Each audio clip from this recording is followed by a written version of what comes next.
Assalamualaikum warahmatullahi wabarakatuh. Waalaikumsalam warahmatullahi wabarakatuh.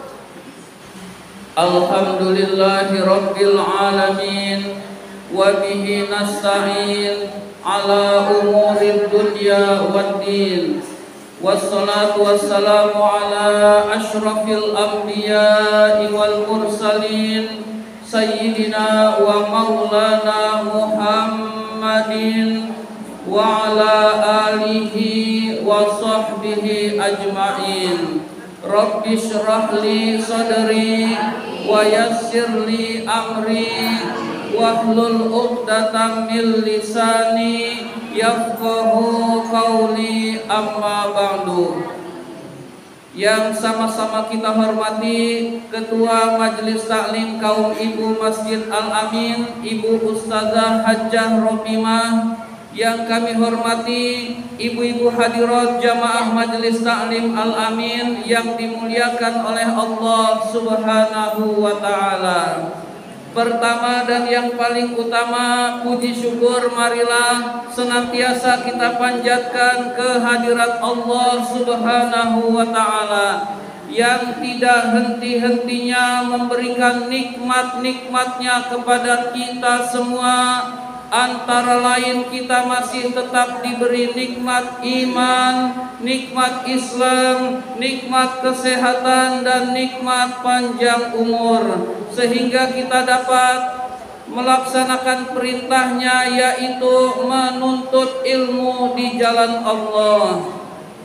Salawat dan salam semoga Allah limpahkan pada junjungan kita baginda Nabi besar Muhammad sallallahu alaihi wasallam beserta para keluarganya, para sahabatnya, dan kepada kita sebagai pengikut ajarannya. Ibu-ibu hadirat yang dimuliakan oleh Allah Subhanahu wa ta'ala, Allah Subhanahu wa ta'ala mentakdirkan kebahagiaan manusia itu berbeda-beda, ibu-ibu sekalian. Allah Subhanahu wa ta'ala mentakdirkan kebahagiaan makhluknya berbeda-beda, ibu-ibu sekalian. Contohnya misalkan ikan, Allah takdirkan kebahagiaannya itu ada di dalam air. Jika ikan keluar dari air, maka ikan tidak bahagia, ibu-ibu sekalian. Contohnya lagi adalah burung. Allah tetapkan, Allah takdirkan kebahagiaan burung itu terbang bebas di udara. Jika burung itu berada di dalam sangkar, meskipun sangkarnya terbuat dari emas, maka burung itu tidak mungkin bahagia karena Allah takdirkan bahagianya ada di dalam udara, ibu-ibu sekalian. Contoh satu lagi misalkan cacing. Allah takdirkan kebahagiaan cacing itu ada di dalam tanah. Jika cacing keluar dari tanah, maka cacing itu tidak bahagia, ibu-ibu sekalian, karena Allah takdirkan kebahagiaan cacing ada di dalam tanah, ibu-ibu sekalian. Allah Subhanahu wa ta'ala telah mentakdirkan kebahagiaan manusia, ibu-ibu sekalian, bukan dengan harta bendanya yang banyak, bukan dengan pangkatnya yang tinggi, bukan dengan wajahnya yang cantik atau ganteng, ibu-ibu sekalian. Jadi manusia itu ditakdirkan oleh Allah bukan dengan hartanya yang banyak. Kalau dengan hartanya yang banyak, makin kaya makin bahagia, makin kaya makin bahagia. Ternyata tidak, ibu-ibu sekalian. Banyak orang yang kaya tapi merasa tidak bahagia, ibu-ibu sekalian. Bahkan takut dijemput KPK, ibu-ibu sekalian. Bahkan takut diperiksa kekayaannya, ibu-ibu sekalian. Jadi Allah mentakdirkan manusia bukan dari kekayaannya dia akan bahagia, ibu-ibu sekalian. Dan dunia itu berapapun kita miliki selalu merasa kurang, ibu-ibu sekalian. Ibu-ibu 1 juta banyak apa dikit, Bu? Banyak. Berarti kalau ibu-ibu punya 1 juta udah cukup, Bu? Udah cukup belum? Belum. Punya 10 juta cukup nggak, Bu? Belum. Cukupnya berapa, Bu? Nggak pernah cukup, ibu-ibu sekalian. Berapapun kita punya duit, nggak pernah cukup. Keinginannya nambah lagi. Keinginannya nambah lagi. Saya kenal orang yang nggak mampu, dia butuhnya sedikit, ternyata kurang. Saya juga kenal orang yang sedang-sedang sama seperti saya penghasilannya, ternyata kurang juga, ibu sekalian. Saya juga kenal dengan orang yang lebih kaya dari saya. Jadi dia udah mapan, punya karyawan, ternyata duitnya kurang juga, ibu-ibu sekalian. Pengen ini, kurang juga, ibu sekalian. Itulah dunia, ibu-ibu sekalian. Berapapun kita miliki selalu merasa kurang, ibu-ibu sekalian. Jadi jangan di dunia itu dijadikan tujuan, karena berapapun kurang, ibu-ibu sekalian. Yang bahagia itu yang bersyukur. Jadi yang bersyukur. Ada rezeki kita sedekah, ibu-ibu sekalian. Gak ada rezeki nggak mungkin, karena Allah ngasih nikmat selalu kepada kita. Rezekinya dikit, sedekahnya sedikit. Rezekinya banyak, sedekahnya agak banyakan, ibu-ibu sekalian. Jangan sampai gelang berenteng, kemudian sedekah 2.000, ibu-ibu sekalian. Jadi nggak pantas sama sedekahnya, ibu-ibu sekalian. Nggak pantas sama keadaannya, ibu sekalian. Kita sesuaikan, ibu-ibu sekalian. Kalau kita mampu, ya sedekahnya lebih besar dari yang umum, ibu-ibu sekalian. Jangan sedekah dari miskin, dari sedang, dari kaya, tetap 2.000, ibu-ibu sekalian. Maka kurang bagus ya, meskipun boleh-boleh juga. Yang penting kan ikhlas, ibu-ibu sekalian. Ada yang bilang yang penting ikhlas. Ikhlas itu disesuaikan dengan keadaan kita, ibu-ibu sekalian. Ya 1.000 juga ikhlas, apalagi recehan yang udah nggak laku, tetap ikhlas, ibu-ibu sekalian. Jadi kita ikhlas itu menyesuaikan dengan kondisi kita. Kondisi kita pas-pasan nih, umumnya RW 15 sedekah 2.000 pantas, sedekah 5.000 pantas. Kalau kita lebih bagus, maka kita lebih bagus itu lebih dicintai oleh Allah Subhanahu wa taala, ibu-ibu sekalian. Jadi Allah mentakdirkan manusia itu bahagianya bukan pada kekayaan, juga bukan pada pangkat dan jabatan, ibu-ibu sekalian.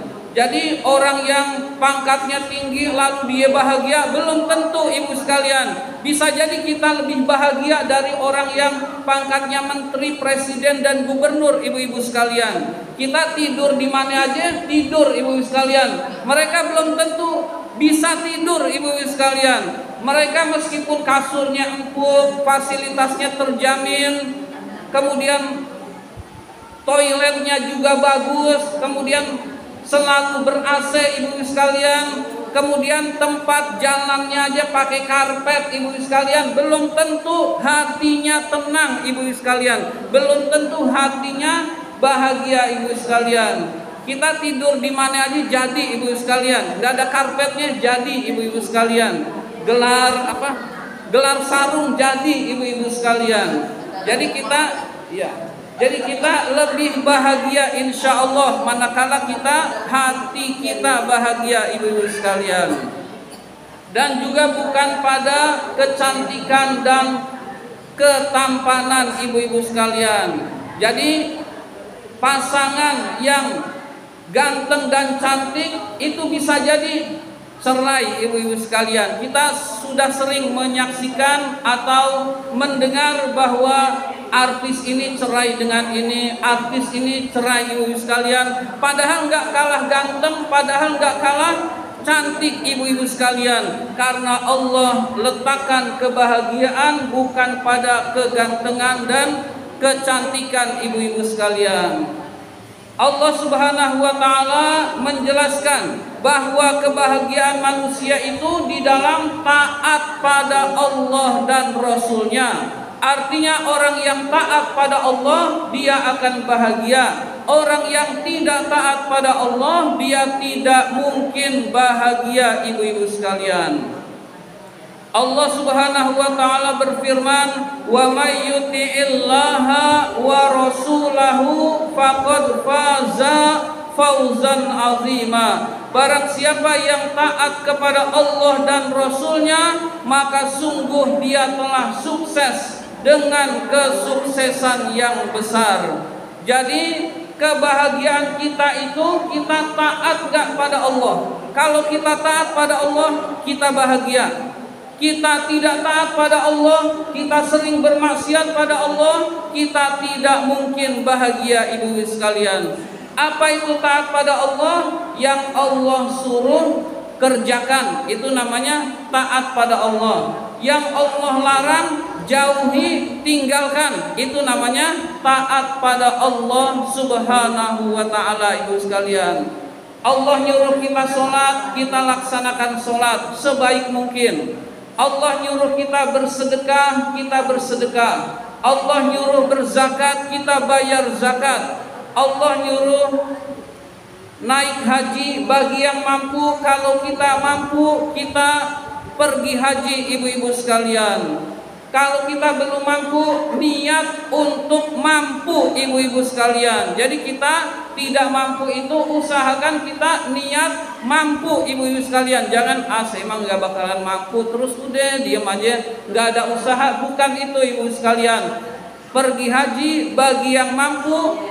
Yang gak mampu tidak wajib, tetapi kita niat untuk mampu, insya Allah mampu, ibu sekalian. Begitu juga ibadah-ibadah yang berkaitan dengan mengeluarkan harta, ibu sekalian. Kita berusaha untuk mampu, ibu sekalian. Nanti Allah anugerahkan kita untuk mampu taat pada Allah dan Rasulnya, ibu-ibu sekalian. Misalkan ibadah kurban, kita gak mampu, ya kalau gak nabung ya nggak kumpul-kumpul, ibu-ibu sekalian. Kita niat nabung, kemudian kita berkurban, ibu-ibu sekalian. Haji juga kita nabung, lalu kita berangkat haji, ibu sekalian. Dan perintah-perintah Allah lainnya hendaklah kita berusaha, karena duit juga ya emang fasilitas Allah untuk taat, ibu-ibu sekalian. Jadi kita dikasih duit oleh Allah, yang ngasih itu Allah, caranya beda-beda.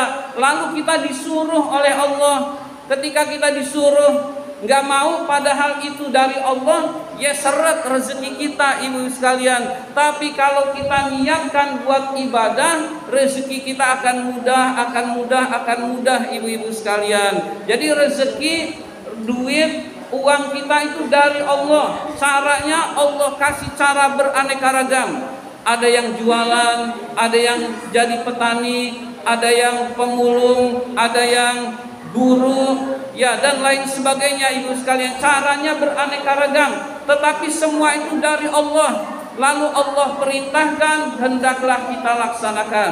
Kalau tidak dilaksanakan, kita tidak taat pada Allah. Kalau tidak taat pada Allah, ya Allah seretin, ibu-ibu sekalian, rezekinya jadi seret, ibu sekalian. Rezeki kan penunjang untuk taat, tapi giliran diperintahkan taat pada Allah, tidak kita keluarkan, ibu-ibu sekalian. Termasuk diantaranya adalah menyantuni anak yatim, ibu-ibu sekalian. Kita niatkan bisa menyantuni anak yatim, ibu sekalian. Kita kumpulin dana, kemudian kita kasih ke anak yatim. Kan anak yatim butuhnya tiap hari, ya kita mampunya segitu setahun sekali. Jangan sampai setahun sekali enggak sama sekali. Ya minimalnya 2, ibu sekalian, Idul Fitri sama Muharram, ibu sekalian. Ini kan Muharram nih. Muharram itu terkenal dengan Lebaran anak yatim, ibu sekalian. Jangan sampai kita nggak ngasih, ibu sekalian. Jangan sampai kita nggak nyumbang, ibu sekalian. Kita sumbang semampu kita. Ya nggak harus seluruhnya, ibu sekalian. Yang dekat. Kemudian kalau kita nggak punya patungan, biar dikumpulkan rada pantas, ibu-ibu sekalian. Jadi kita jangan sampai sama sekali tidak, ibu-ibu sekalian. Minimalnya Muharram dan Idul Fitri, ibu sekalian, itu minimal, ibu sekalian. Kalau tiap hari ya bagus, kalau seminggu sekali ya bagus, kalau sebulan sekali juga bagus ibu-ibu sekalian. Tapi jangan sampai tidak sama sekali ibu-ibu sekalian. Jadi Allah ciptakan harta, Allah ciptakan uang, Allah ciptakan rizki. Ini sarana biar kita taat pada Allah, bukan sekedar kita nikmati. Memang kita nikmati juga, kita nikmati kalau kita niatnya ikhlas, menikmatinya juga ibadah ibu sekalian. Kita makan itu niatnya biar kalau saya kuat bisa ibadah, makannya jadi ibadah, maka makannya bernilai ibadah. Kita rekreasi ibu sekalian, rekreasi tidak ada kemaksiatannya di dalam rekreasi itu. Lalu kita niat rekreasi ini biar pikiran kita tenang. Lalu ketika pikiran tenang, beribadah lebih tenang lagi, bekerja lebih tenang lagi. Rekreasinya ibadah ibu sekalian, rekreasinya jadi pahala ibu sekalian. Jadi semua aktivitas yang mubah itu nggak dilarang oleh agama, diniatkan ikhlas karena Allah, jadi pahala ibu-ibu sekalian. Jadi kita harta itu kita keluarkan apa adanya, jangan terlalu berat untuk mengeluarkan harta.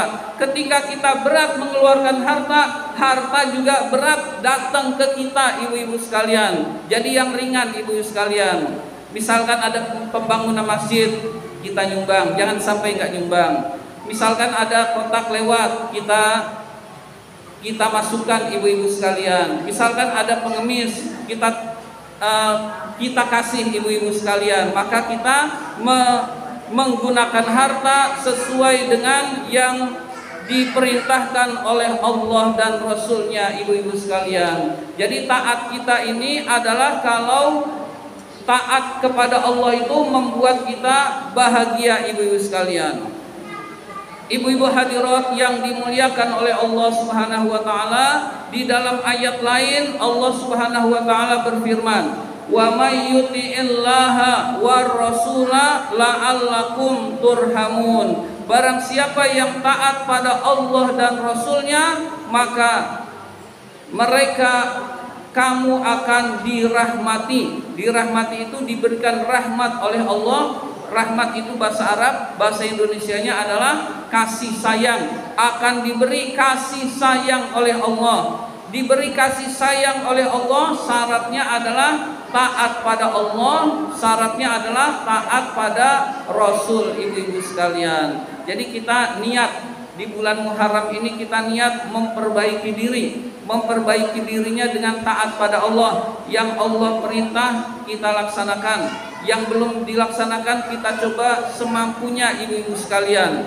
Kemudian yang Allah larang kita tinggalkan. Kalau nggak bisa kita tinggalkan, kita istighfar dulu ibu sekalian, istighfar dan berusaha meninggalkan. Lama-lama bisa kita tinggalkan ibu sekalian. Kita lakukan perbaikan diri kita ibu sekalian. Perbaikan itu dimulai dari diri sendiri.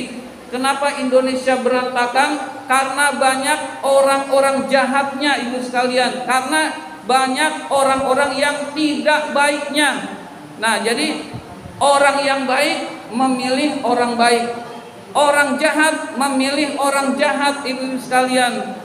Kenapa pemimpin zolim? Banyak yang salah pilih. Kenapa salah pilih? Nah, dia kurang baik ibu sekalian, orang itu kurang baik. Jadi perbaikan itu dari diri sendiri ibu sekalian.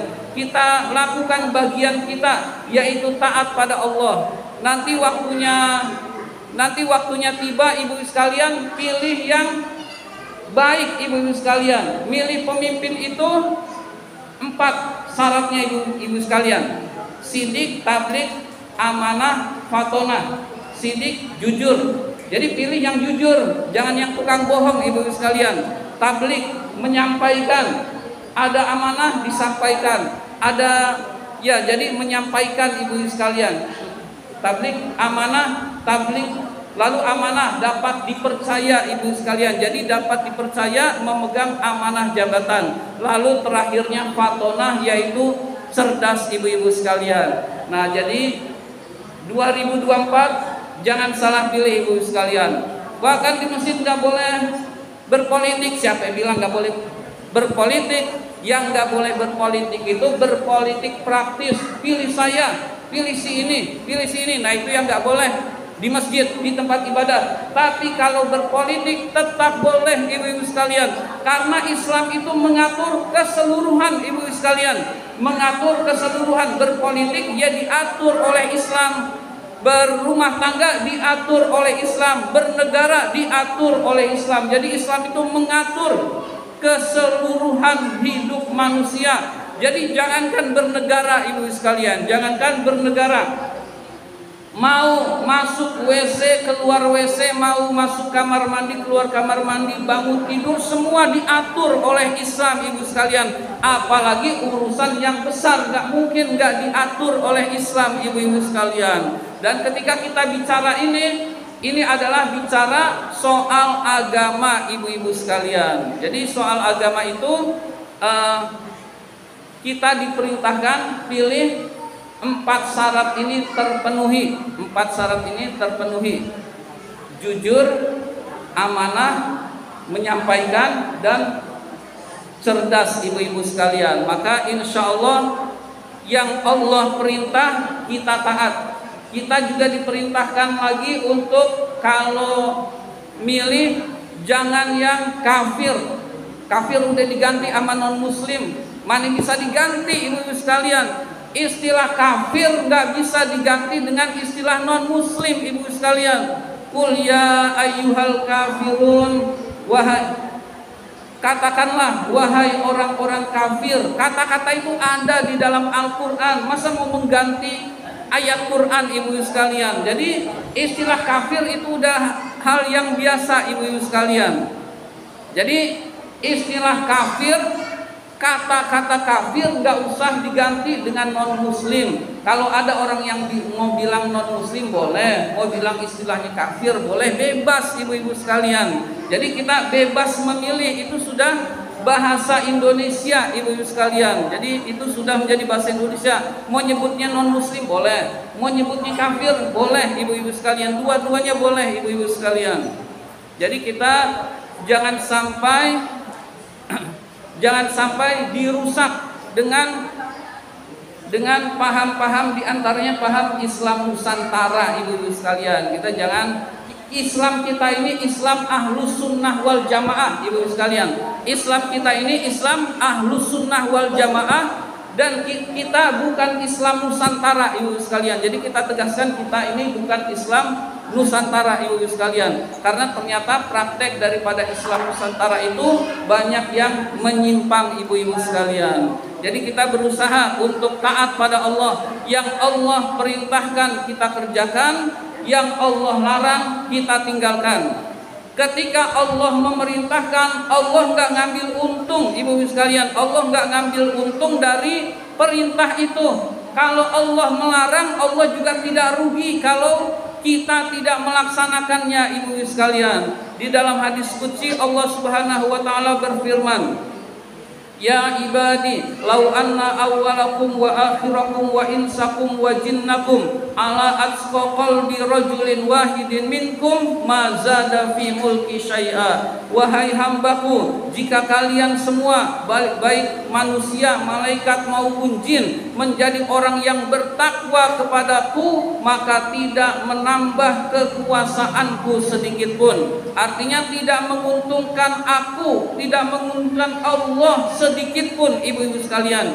Jadi kalau kita taat, Allah tidak untung, bukan menguntungkan Allah, tapi kita yang untung. Kalau kita bermaksiat, maka bukan Allah yang rugi, tapi manusia yang rugi ibu-ibu sekalian. Itu berarti ibadah-ibadah yang kita lakukan itu bermanfaatnya buat manusia ibu-ibu sekalian. Kenapa Allah perintah sholat? Karena kita manusia butuh sholat. Mengapa Allah perintahkan kita zakat, bersedekah, infak? Karena manusia butuh zakat, infak, dan bersedekah. Kita berpikir kan kurang hartanya, aturan bisa buat ini, jadi nggak bisa. Itu pikiran kita ibu-ibu sekalian.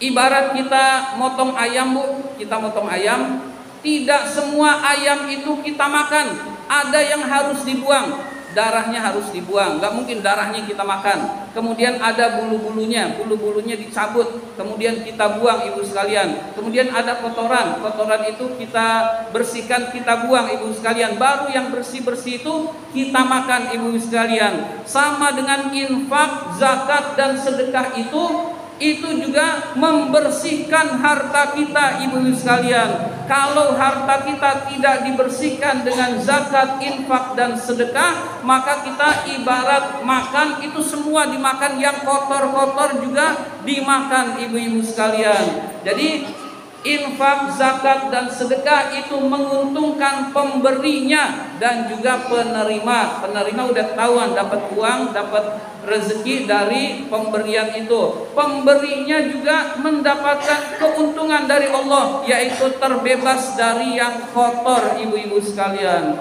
Dan yang harus kita tegaskan adalah zakat, infak, sedekah harus dari yang halal. Jadi dari yang halal kita keluarkan, kita bersihkan, bukan dari yang haram ibu-ibu sekalian. Yang haram itu harus semuanya dikeluarkan ibu-ibu sekalian. Jadi misalkan ada orang yang korupsinya banyak, kemudian ngundang janda-janda untuk disantuni, ngundang anak yatim untuk disantuni, ngundang fakir miskin untuk diberikan bantuan, itu tidak diterima oleh Allah Subhanahu wa taala ibu-ibu sekalian. Kenapa enggak diterima? Karena dari yang haram ibu-ibu sekalian. Jadi hasil korupsi misalkan disedekahkan, sedekahnya enggak diterima ibu-ibu sekalian karena itu dari yang haram ibu sekalian. Zakat, infak, sedekah harus dari yang halal. Nah, dari yang halal itu perlu dibersihkan ibu-ibu sekalian. Jadi, tapi kalau yang haram sama sekali harus semuanya ibu-ibu sekalian kita hilangkan, maka kita akan menjadi orang yang diridhoi oleh Allah Subhanahu wa taala. Nah, kalau kita nggak tahu gimana? Misal kita nggak tahu mah terima-terima aja, Bu. Jadi kita nggak usah suuzon. Ada santunan, oh jangan-jangan hasil korupsi nih, nggak boleh begitu ibu sekalian. Terima halal ibu sekalian. Jadi kalau kita dapat bantuan, dapat santunan, dapat pemberian, husnuzon, selesai, halal ibu sekalian. Kalau tahu ibu sekalian, oh tahu ternyata itu bandar judi yang ngasih, harus dikeluarin, maksudnya harus kita buang ibu sekalian. Kita buang itu maksudnya kita kasih ke orang lain ibu sekalian. Orang lain yang nggak tahu ibu sekalian.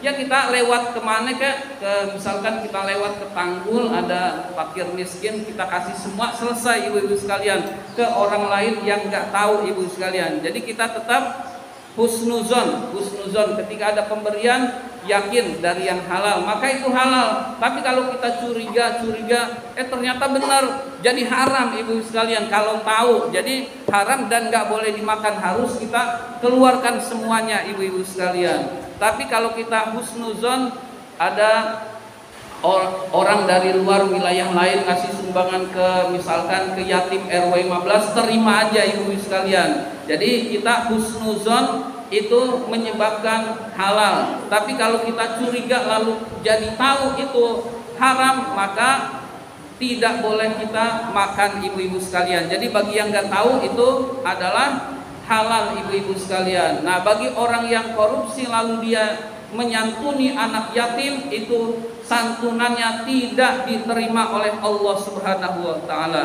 Innallaha jamilun yuhibbul jamal. Allah itu indah dan mencintai keindahan. Innallaha thayyibun la yaqbalu illa thayyiban. Sesungguhnya Allah itu bersih dan hanya menerima yang bersih-bersih, hanya menerima yang baik-baik. Infak itu dari yang bersih, dari yang baik, dari rezeki yang halal, itu akan diterima oleh Allah Subhanahu wa taala.